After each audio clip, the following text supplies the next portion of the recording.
Next, we have item 7B, presentation of the financial statements for the first quarter of fiscal year 2019 general fund. Tom Cook. Good evening, Mayor, City Council. Hope y'all are doing well this evening.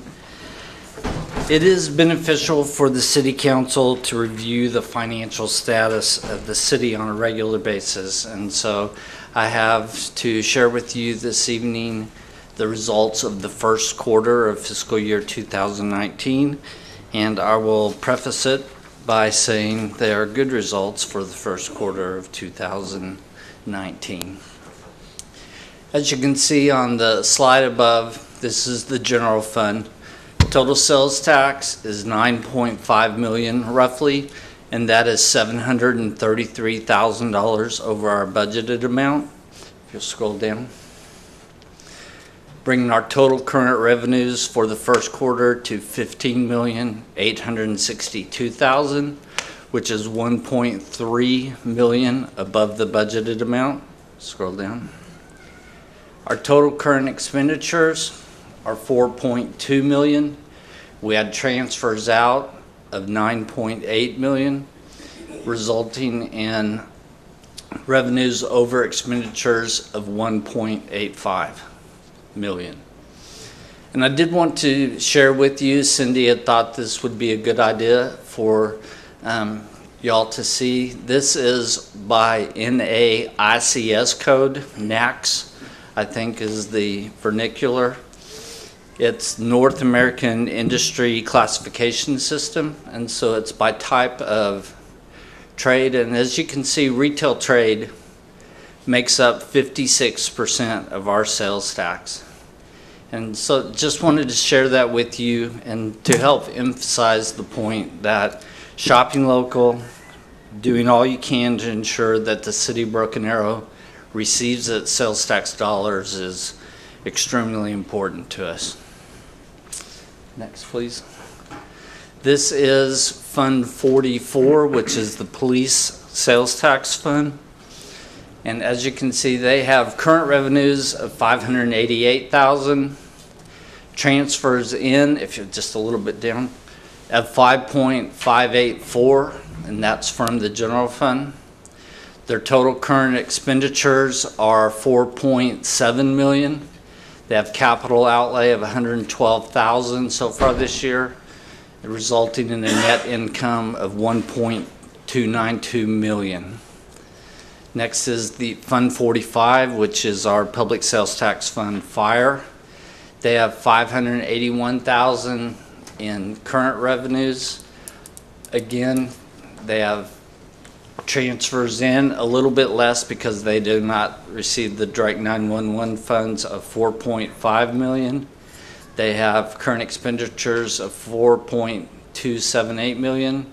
Capital outlay of $55,000, resulting in a net income of $767,000. Next is STCI. STCI's to year to date has received $1.9 million in sales tax revenue, and we have spent on capital projects $1.2 million.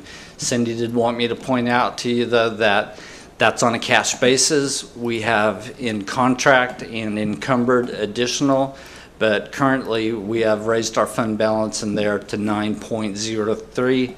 But we do have, I looked today just to make sure, about $3 million in encumbered contracts in that fund. But it is a positive fund so far this year also. And then last is BAMA. BAMA has charges for services, which is our primary revenue source, of $12.679 million of a total of $13,080,000 in revenue. But unlike the other funds, so far this year, if you scroll back down a little bit, Mike, you can see other way up, I guess. For charges for service, BAMA is below budget of $408,000. And predominantly, if you scroll down a little, up a little bit more, you can see that water revenue is below projections by about $300,000. And You know, we had one of those summers where it didn't necessarily rain a lot, but it rained at inappropriate times, because I know even personally, every time I was about to flip my sprinklers on, we'd get a shower and I would not have to do it as frequently. Now you can scroll down, thank you. You can see that Bama has current expenditures of $7.8 million, and then they have net of loan proceeds and transfers for capital outlay. That brings total available for debt service to $10.5 million. Debt service payments have been 7.6, and currently we are over, revenues are over expenditures in Bama by $2.8 million for the fiscal year so far. And I would be happy to answer any questions. Any questions of Tom? I just may say is that before we do any hand-wringing about extra funds, just keep in mind that it is the first quarter of the year, and while things are very positive, we still have 3 quarters of the year, fiscal year to go, and that obviously with the economy being very good, we do have some funds to be able to pay for the projects and to cover the expenses that we have for sure for the current fiscal year. As a finance person, I would say amen to that. Thank you, Tom.